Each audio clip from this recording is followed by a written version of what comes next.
An antagonist is always the most important part of any story. The antagonist is who incites the conflict, who causes the protagonist's trouble, who forces them to grow and adapt to solve a problem. To put it simply, the antagonist is who makes the story happen. So what makes a good antagonist? Sinister ideology, threatening actions, intriguing motives, a complex personality? Many things go into making a good antagonist, and many stories fail at making a villain interesting or stick out in any meaningful way. Whether their motives are questionable like Chairman Rose from Pokemon Sword, or they can't be taken as a serious threat like Vector from Despicable Me, or they're too annoying like Marmalade from The Bad Guys, or their personality is wholly unoriginal and stolen from other characters like Riddler from the movie The Batman. There's so many lackluster antagonists in so many stories. But the Disney XD show Star vs. the Forces of Evil displays a beautiful understanding of what makes a villain work, and today I'll be talking about what makes these villains so good, while comparing them to other poorly written villains so you can see exactly what to do and not to do when writing an antagonist for a story.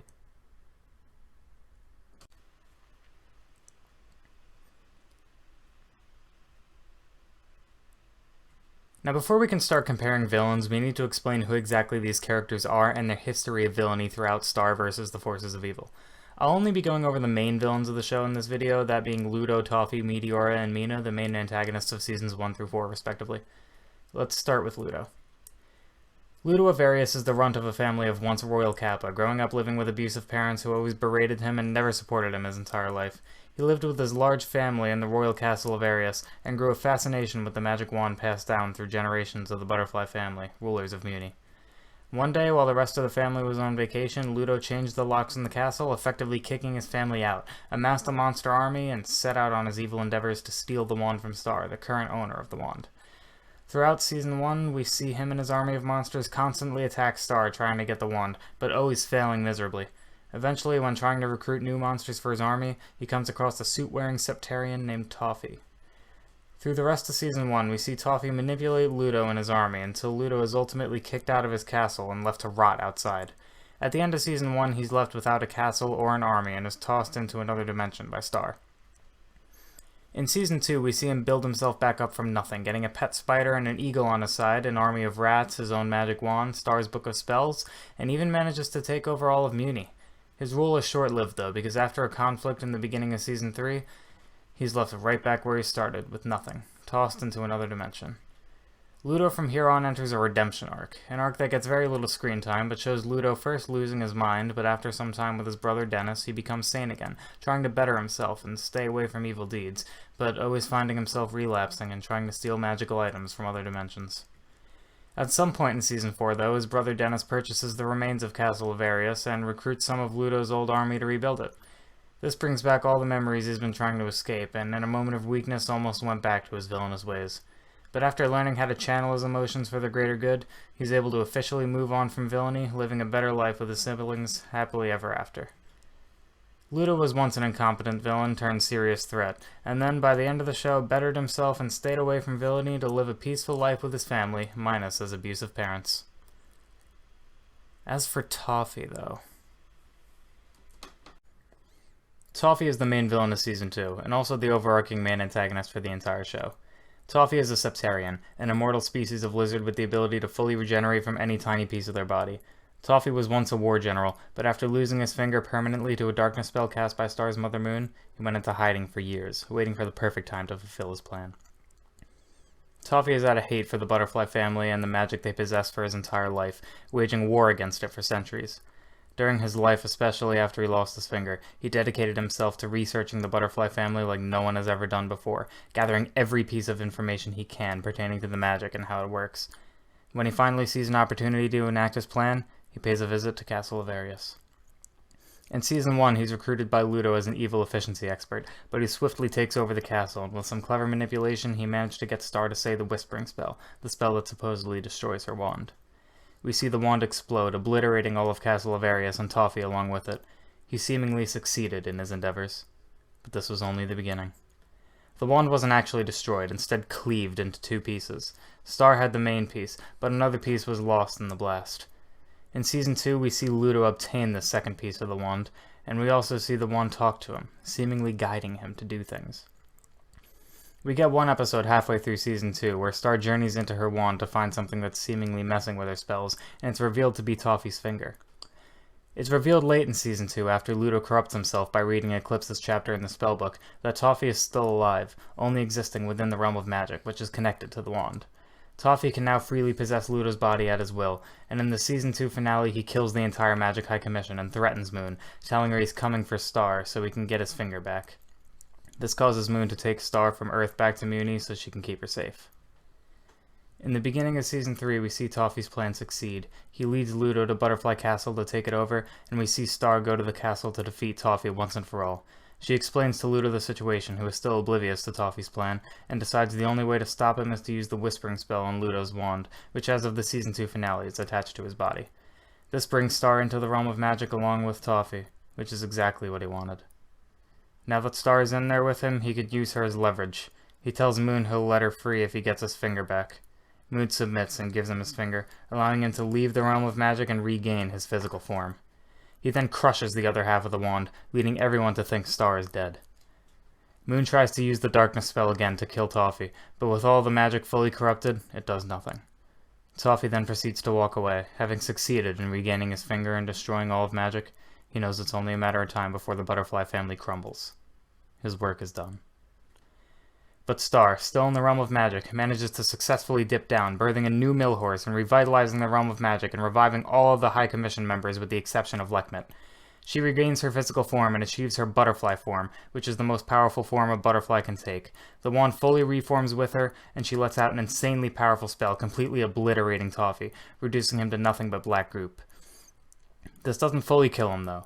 Mangled, he leaves cryptic hints that he still knows how everything is going to end, right before Ludo crushes him with a pillar, killing him once and for all. But just because he's dead doesn't mean his story is over. In the beginning of Season 4, it's hinted at by Glossaric that maybe killing Toffee was a mistake. Halfway through Season 4, we get an episode showing Toffee centuries in the past, when he's first amassing his army of Septarians, and we also see his hatred for magic reinforced after falling victim to its power. And in the second to last episode of the show, when Star realizes the only way to stop the threat she was currently facing is to destroy the magic, she looks at her mother's tapestry depicting her blasting off Toffee's finger, and she comes to the realization that Toffee was right all along. I consider Toffee the main antagonist for the whole show because he's the only antagonist out of the four that has a lasting antagonistic effect on the show throughout every season.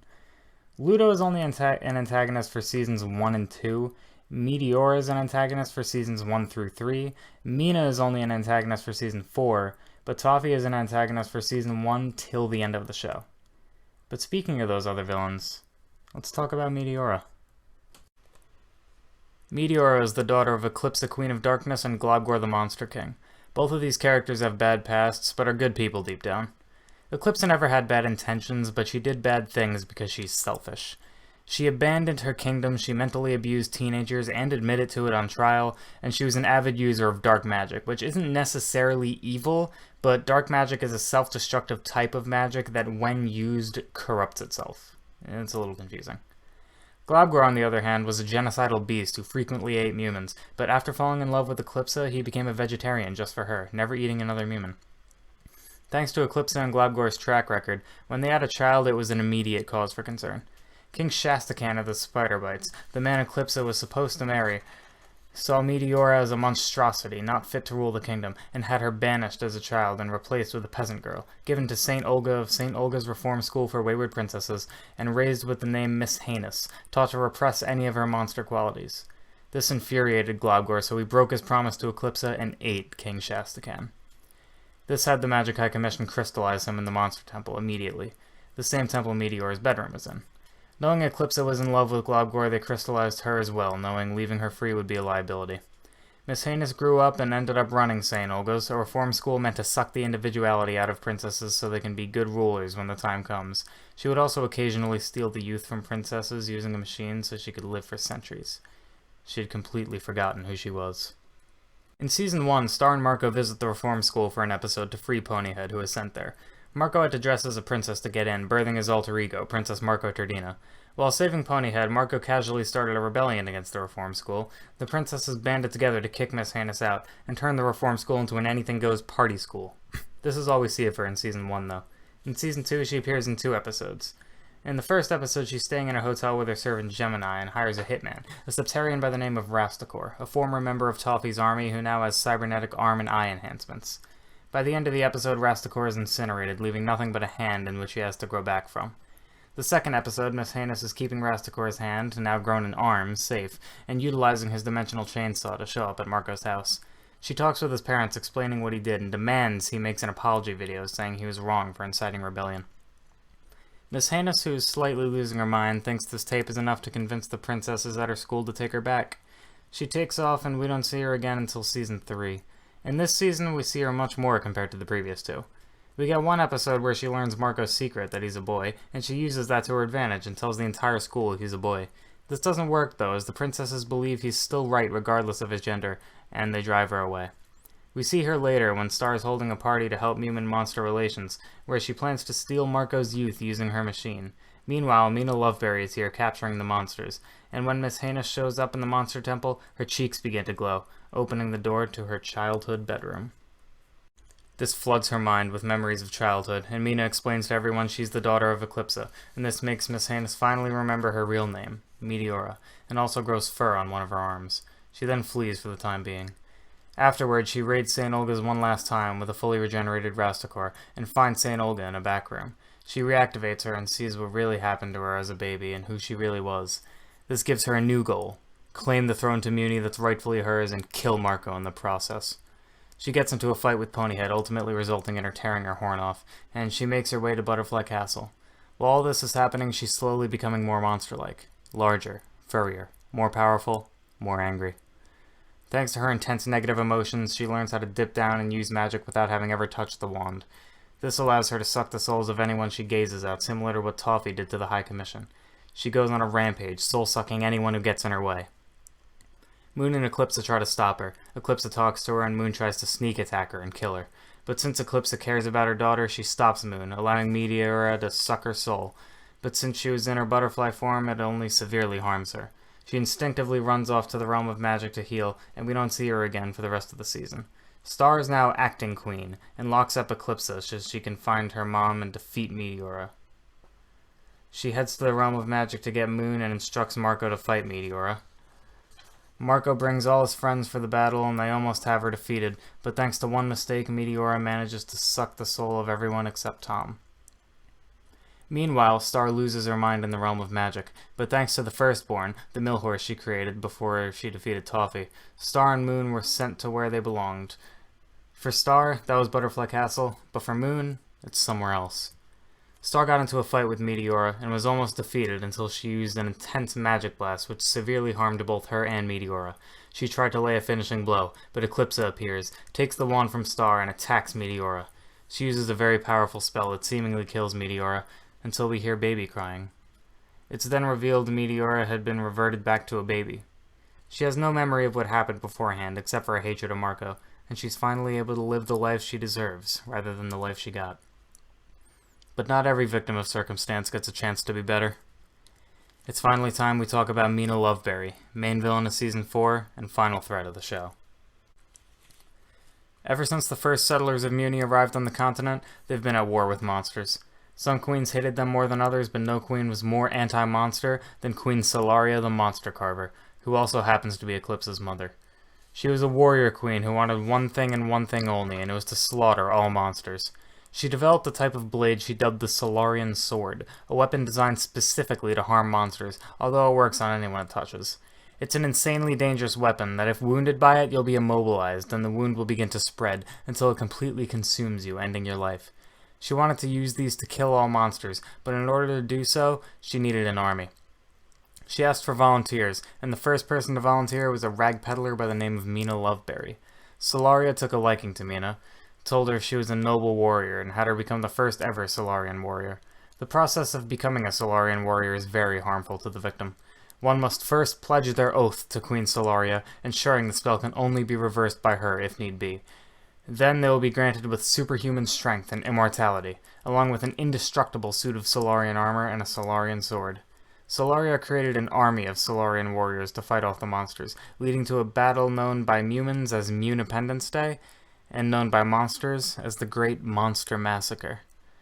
In time, the tolls of being a Solarian warrior caught up with them. They were all driven mad, and every single one of them died, except for Mina. She became a member of the Royal Guard to protect human royalty from monsters. She was seen as a noble warrior by all because of what she did, and Star grew to idolize her as a child. Mina was first seen in Season 2 with a fairly insignificant episode of Star following her around since she's her hero, but once Mina tried to push a group of humans she thought were monsters off of a cliff, Star rebelled, told Mina she can't do that, and Mina got mad and left. We don't see her again until Season 3, once in a flashback and once again during the Monster Bash. She's set in her beliefs that monsters are bad, so when Star tries to host a party to unite humans and monsters, Mina doesn't understand and starts capturing the monsters. After Meteora realizes who she is, Mina gets into a fight with Star and she's insanely powerful. Star holds her own, but there was no hope of her winning. Mina had to flee when the Magic High Commission showed up thanks to all the commotion. Mina isn't seen again until Season 4. Now up until this point, Mina wasn't portrayed as a villain, just more of a fucked up protagonist. But thanks to Eclipsa taking the throne at the end of Season 3, the monsters are getting more rights, inadvertently inconveniencing the humans, infuriating Mina. She hides in the ruins of Butterfly Castle, protecting it from intruders, while also harvesting a poisonous berry known as Yada Yada berries, that when eaten turns you to stone for weeks. She attempts to poison Eclipse's food, but fails. At some point, Moon visits Butterfly Castle, running into Mina and discovering her plan. Mina wants Moon to help her reinstate the Solarian program so she can kill all the monsters, just like Solaria wanted. Moon is reluctant at first, seeing it as a bad idea, but in time, her dislike of Eclipsa and love for her people wins her over, and she ends up helping Mina. First, Moon gives Mina's pet bird super strength, so he can retrieve pieces of Solarian armor from the dump. We don't see much of Mina for a while after that. During Eclipse's coronation, Globgor is freed from his crystal, creating mass panic, but after a fight and a father-daughter reunion, Eclipsa and Globgor manage to win over most people, and they finally accept them as King and Queen of Muni. All seems well and Star and Marco go back to Earth, but while they're there, Mina enacts her plan. After gathering hundreds of suits of Solarian armor, Moon gives humans who still hate Eclipse's Solarian powers, and while Moon isn't there, Mina had them pledge their oath to Queen Solaria so Moon can no longer rid them of their abilities. Hekapu shuts off all dimensional portals so no other dimensions will be involved, but after a little quest with Marco, Star, Tom, and Janna, they find a way to Muni without portals. Marco sees Mina with a full suit of Solarian armor working with the High Commission, ready to attack the Monster Temple, and he runs to warn Star. Meanwhile, Star and Janna meet Globgor and Eclipsa as they're fighting a Solarian warrior that is supposedly Mina. After a long fight with many people wounded by the Solarian blade, Eclipsa used an insanely destructive spell to defeat the Solarian soldier. After the battle, Marco shows up to warn them about Mina. Then it's revealed the soldier they fought wasn't Mina. They look and see Mina's army of hundreds of Solarian soldiers approaching from beyond the horizon. They don't know what to do, so Moon shows up to help. But the second Star and Marco leave the room, Moon and Eclipsa get into a fight. When Star gets back, it's revealed what Moon did, which led to a brief fight. But Moon promised if Eclipsa gave up the throne, she would call off Mina and let her, Meteora, and Globgor live safely in any dimension they choose, with the exception of Muni. Eclipsa gives up the wand, and Moon tries to call off Mina, but she retaliates. When she doesn't comply, Moon tries to strip the warriors of their power, but since they pledged their oath to Solaria, the spell is ineffective. Mina's about to strike them all with her Solarian blade, but Hekapu portals them to a different dimension last second. She brings them to safety in the tavern at the end of the multiverse, where the characters all have time to think about the situation. They can't beat them by normal means, and they can't use Eclipse's spell again because it'll cause catastrophic damage, and they can't wait in the tavern forever because Mina is already active in her pursuit. Star also comes to a realization. She grows a hatred for magic, realizing that every issue they ever faced throughout the entire show was a result of it. It causes more harm than good, and she decides the only way to stop Mina is to destroy it. She plans to say the Whispering spell inside the realm of magic, effectively destroying the realm. This, of course, comes at the cost of any being made of pure magic, such as Glossaric and the Magic High Commission. Meanwhile, in Muni, River tries to bring wounded Globgor to the Magic Sanctuary to heal him, and Mina has rounded up a bunch of monsters in the immediate area and is about to push them all off of a cliff. She feels it isn't right without Globgor, though, so she sets out to find him. Star and Marco run the plan by Moon and Eclipsa, and they're reluctant at first, but agree to it, realizing it's the right thing to do. Marco takes the wand, and they go into the realm. Star says the Whispering spell, but there's too much magic in the realm, so it doesn't work. She then starts to lose her mind until Marco realizes Glossaric's pudding keeps their minds sharp in the realm. Moon, Eclipsa, and Meteora then meet them in the realm and help Star say the Whispering spell. They all assume their butterfly form, this being the first time for Eclipsa, and begin to destroy the magic. Tom, though, is corrupted by the dark magic left in the realm from Moon back in Season 3, because he was stranded in the realm while everyone tried to make it back to Muni. Marco fights Tom, eventually feeding him pudding and clearing his mind. Mina then finds Globgor in the magic sanctuary, and realizes everyone is hiding in the realm of magic, so she goes in to fight them. She rushes at the butterflies, but is tackled by a dark mill horse and drowned in the magic. The whispering spell finally works, and the realm of magic begins to crumble. No magic means no dimension hopping, which means Star and Marco won't be able to see each other, and because of this they end up not going to their homes, and hugging one last time in the crumbling realm of magic, creating confusion for the realm. The realm then sends everyone in the multiverse to the place they belong. Star goes to Muni and Marco goes to Earth. We see Mina one last time with no power, and a monster nearly shoots her in the head but misses by an inch. She then gives a final speech, saying they can go ahead and kill her, but it wouldn't do a thing, because she has good ideas, and those tend to stick around. She runs off into the woods with Manfred, hopefully to never be seen again. Thanks to Star and Marco's hug in the realm of magic, though, it creates a portal between Earth and Muni, which ultimately explodes, cleaving Earth and Muni into one dimension. This allows Star and Marco to be together, and it also allows for complete societal reform, and if done correctly, this new world could be a paradise. And with no magic, no power to Mina, and complete societal restructuring, any influential ideas Mina may have spread will be rendered obsolete thanks to the inclusion of Earth into Muni. Phew. Well, that was a lot of explaining, but we're not done yet. Now that you have an understanding of these characters, let's get onto why exactly each of these characters make amazing villains.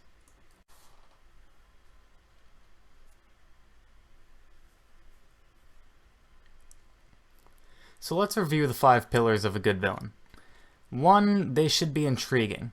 I know it's a very vague rule, but if there's no intrigue to your villain, nobody's going to care about them or remember them. Making them interesting is what makes them memorable, and you want your villain to be memorable. Try to incorporate some slight mystery to the character. Don't reveal everything about them all at once, keep it vague, that way the viewer can stay invested in the character. 2, they should be likable. Now this doesn't mean you're supposed to think they're a good person, it just means they need to be enjoyable to watch. If your character is too annoying or needlessly douchey without it contributing to the bigger picture of their character, then the viewer isn't going to like the villain, and as a result, that villain won't be memorable. But if your villain is memorable for that reason, then that's even worse, because then you made such an unenjoyable villain that it's stuck in the viewer's head how unenjoyable your character is. So make sure there's something there to like. 3, they should be complex. Now, a villain doesn't necessarily need to be complex. I feel like plenty of villains in modern day media are artificially complex, just to trick people into liking them. And at that point, it would just be better to have a one-note villain. But the complexities of a villain is what makes them human. It's what makes them a character. Villains that are just evil for the sake of being evil hardly ever work, or at the least stick in your mind. If there's no complexity to your character, there's nothing to build off of or to develop through the story. 4, they need to be threatening. This is a necessity. If a villain isn't threatening, then they're immediately a bad antagonist. As I said in the beginning of the video, an antagonist is meant to cause the conflict of the story, and if the antagonist isn't a threat, then the viewer will care less about resolving the problem or stopping the antagonist, because they won't see stakes anymore. The villain is pathetic, therefore the heroes will have no problem stopping them. 5, they need to grow. Now, this doesn't mean your villain is obligated to a redemption arc. Villains turning good by the end of a story is a very tough thing to pull off because it conflicts with the threat of the villain. If the villain is too much of a threat and does stuff that's too villainous, the redemption won't feel earned.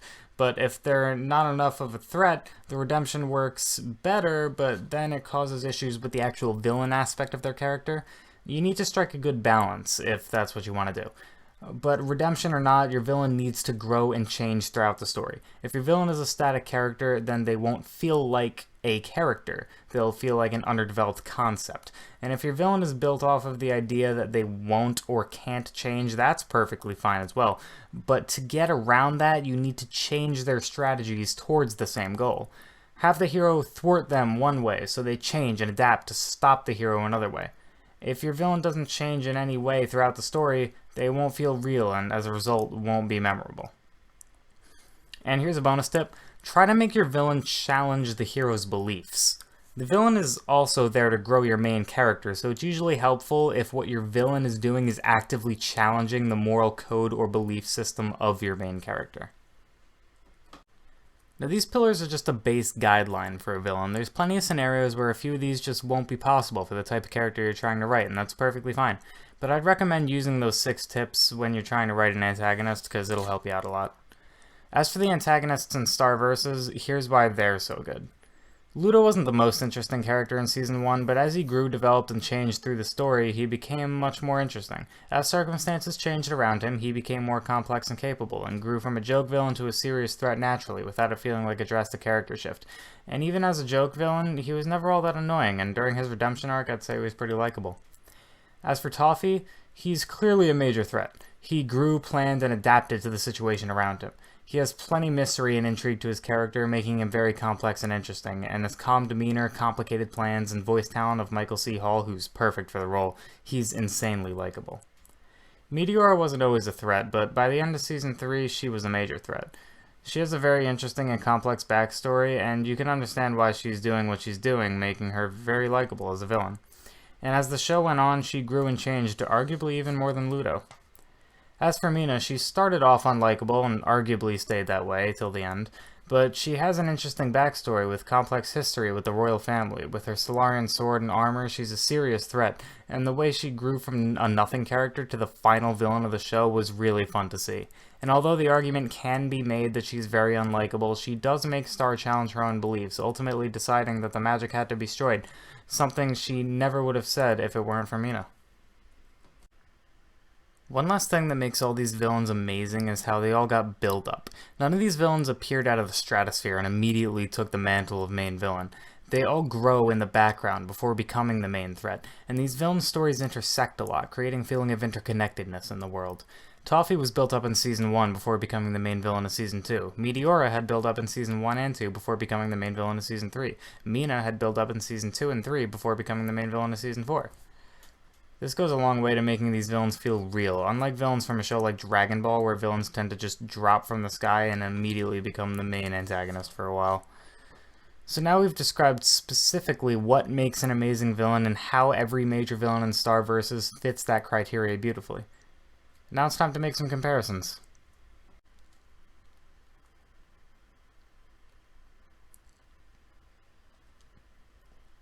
So we've been talking plenty about Star Versus in this video. It's about time we branch out a bit. I'm going to be comparing the villains of Star to the villains of 3 other shows and showing you what they could have done better. First, let's talk about the villains of Gravity Falls, more specifically Gideon, Gleeful, and Bill Cipher. Now the issue with Gideon is he's just insufferable. I can't stand him. He annoys me to no end, and there's not much to his character aside from his one ambition of getting the journals. He's not likable, nor is he threatening, because the one thing that made him a threat was destroyed in the episode he was introduced, his amulet. It makes me so glad he was put in jail for the majority of Season 2, because Bill Cipher is a much better villain. But that doesn't make him perfect. Bill Cipher is such an enjoyable character. His personality is amazing, and the fact that he can be funny and threatening at the same exact time is worthy of praise. But aside from his fun personality, Bill Cipher is a whole lot of nothing. There's nothing complex or interesting about him. There's mystery behind who he is for most of the show, but once you find out, it's very underwhelming. He's just an all-powerful being that wants to break through to our dimension so he can cause Armageddon. It's not much deeper than that, and it legitimately baffles me that people consider him one of the best Disney villains, because as much as I do enjoy him, he's not a very complex or interesting villain in the slightest. He's likable and threatening, but that's about all I can give him. Toffee is much better than Bill because along with being likable and a threat, he's smart, he's complex, he has a long history. And Bill also technically has these qualities, but they're simply just not handled as well. Bill's history with Ford wasn't tragic. Toffee killed Moon's mother. Bill just tricked Ford. Toffee's intelligence was insanely impressive, while Bill's manipulation begins and ends with pretending to be someone he's not to get what he wants. Moving on, let's talk about Steven Universe. I'm not going to dwell on this show for too long because I have seen it all the way through, but I don't remember it vividly, and I don't want to get anything wrong when I'm going over it.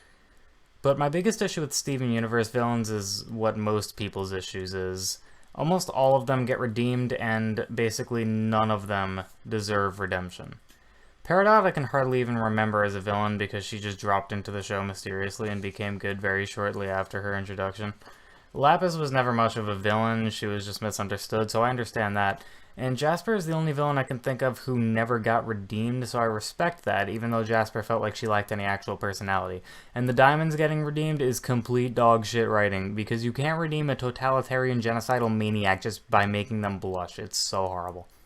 The best villain in all of Steven Universe has got to be Spinel. She's the only one with proper redemption that seems deserved while also being likable, a serious threat, and challenging the main character's beliefs. Too bad she lost all depth in the Steven Universe future.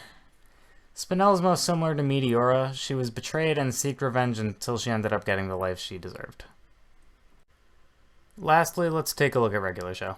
Anti-Pops specifically. Anti-Pops is the main villain of the final season of Regular Show, and also the only villain who is in more than like 2 episodes. The core issue with Anti-Pops is his base concept, and every opportunity they had to make him more interesting beyond that wasn't taken to his full potential. Anti-Pops is the embodiment of pure evil, destined to fight Pops, the embodiment of pure good. Clearly, an embodiment of pure evil villain isn't going to be that complex, but at least he'll be threatening, right? Hardly. We don't see him nearly enough, and whenever we do, he's not doing something threatening. He's usually just at his computer writing 1-star reviews online. The one time the threat of Anti-Pops was handled beautifully was in the episode where Pops wanted to make peace with him by baking a cake and talking it out, and Anti-Pops nearly kills him. That entire scene was flawless. I had no issue. I honestly think that scene did a better job at portraying Anti-Pops as a serious threat than the finale did. So, Anti-Pops is rarely threatening, not at all complex, but he's not interesting or likable either. His entire personality is just evil, and the second you hear Mordecai and Rigby call him Anti-Pops, you know exactly how this character is going to act. Anti-Pops is like Mina without the history. He's threatening when he absolutely needs to be, and leads to an enjoyable climax to the show, but his reasoning for doing what he's doing isn't tragic, complex, or interesting in the slightest, unlike Mina, who does have an interesting history.